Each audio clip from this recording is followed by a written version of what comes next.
Doctor ने देखा कि छोटी बच्ची की गर्दन पर ड्रैगन जैसी शेप वाला रैश था। ये बिल्कुल वैसा ही था जैसा उसके एक सीईओ फ्रेंड के फैमिली में जेनेटिकली ट्रांसफर होता था। तभी उसे शक हुआ कि कहीं ये बच्ची उसी सीईओ की बेटी तो नहीं जिसे अकेला छोड़ दिया गया है। चेकअप करते टाइम डॉक्टर ने चुपके से उस बच्ची के बालों में से एक बाल निकाल लिया, उसकी फोटो ली और नर्स को डीएनए टेस्ट के लिए भेज दिया। उधर सीईओ जो अब तक 30 साल का है और सिंगल है, अपने खानदानी हॉल में घुटनों के बल बैठा हुआ था और अपने दादाओं से डांट खा रहा था। तभी उसे डॉक्टर का फोन आया। डॉक्टर ने बताया कि उसकी 6 साल की बेटी है। सब लोग हैरान रह गए जब उन्होंने डीएनए रिपोर्ट देखी और बच्ची की गर्दन पर वही ड्रैगन शेप वाला बर्थ मार्क देखा। उसी वक्त सबको यकीन हो गया कि बच्ची सीईओ की ही बेटी है। पूरे परिवार ने, जो अरबों की दौलत का मालिक था, तुरंत हॉस्पिटल की ओर दौड़ लगा दी। असल में 6 साल पहले एक पार्टी में एक लड़की को उसकी क्लासमेट ने फंसा दिया था। उसी रात गलती से वो सीईओ के साथ एक ही कमरे में रह गई। 1 महीने बाद डॉक्टर ने उसे बताया कि वो प्रेग्नेंट है। जब उसकी क्लासमेट को ये बात पता चली तो उसने ये खबर पूरे कॉलेज में फैला दी। उसने अपने कॉन्टैक्ट्स के जरिए लड़की को कॉलेज से निकलवा भी दिया। तब से वो लड़की होटल में वेट्रेस की नौकरी करके अपनी बेटी को पाल रही थी। ये राज तब तक किसी को नहीं पता चला जब तक उसकी बेटी को बुखार नहीं आया और उसे हॉस्पिटल लाना पड़ा। अब सीईओ के पूरे खानदान में हड़कंप मच गया। सीईओ ब्लैक सूट पहने अपने बॉडीगार्ड्स के साथ हॉस्पिटल में घुसा। रास्ते में उसकी उस लड़की से टकराहट हुई और उसने उसे पहचाना ही नहीं। डॉक्टर ने प्राउड होकर अनाउंस किया कि उसने सीईओ की बेटी को ढूंढ निकाला है। लेकिन जैसे ही वार्ड का दरवाजा खोला, अंदर कोई नहीं था। सबको समझ आ गया कि लड़की और उसकी बेटी पहले ही वहां से निकल चुके हैं। सीईओ ने तुरंत अपने बॉडीगार्ड्स को हॉस्पिटल के सारे गेट सील करने को कहा। किसी भी हालत में उन्हें ढूंढ निकालने का ऑर्डर दे दिया। इसी बीच सीईओ का दादा, जो कि चलने में थोड़ी परेशानी झेल रहा था, हॉस्पिटल के रास्ते में था। तभी एक फीमेल ड्राइवर ने उसे रोड क्रॉस करते हुए टक्कर मार दी। ड्राइवर को ये तक परवाह नहीं थी कि वो घायल है या नहीं, उल्टा वो उसका मजाक उड़ाने लगी कि उसके पास हॉस्पिटल का बिल देने तक के पैसे नहीं होंगे। तभी अचानक छोटी बच्ची वहां आई और बोली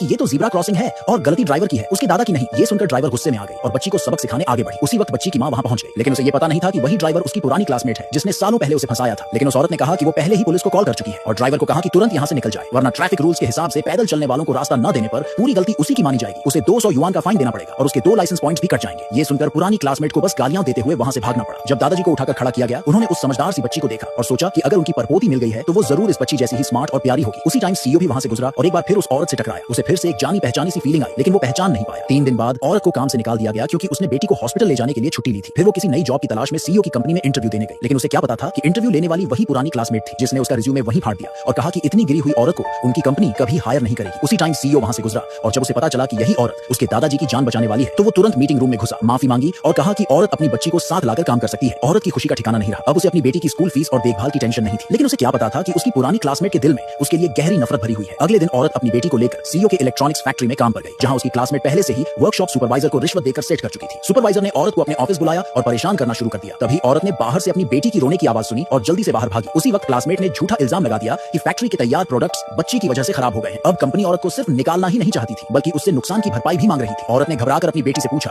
क्या तूने कुछ तोड़ा है? और बच्ची ने रोते हुए साफ मना कर दिया। क्लासमेट बच्ची को झूठा कहकर इल्जाम लगाने लगी। फिर औरत की शर्ट पकड़ ली और कहने लगी कि वो सुपरवाइजर के ऑफिस से उलझे हुए कपड़ों में निकली थी, मतलब दोनों के बीच कुछ गलत चल रहा है। बाकी वर्कर्स भी उस औरत पर ताने मारने लगे और क्लासमेट ने जोर देकर कहा कि या तो वो नुकसान का पैसा भरे या फिर अपनी बच्ची से माफी मंगवाए, लेकिन औरत ने दोनों बातों से मना कर दिया। आखिर में क्लासमेट ने उसकी बेटी को पास के एक कमरे में बंद कर दिया और औरत अपनी बेटी को छुड़ाने के लिए उनके सामने घुटनों पर बैठकर माफी मांगने लगी। उसी टाइम अचानक सीईओ वहां पहुंच गया।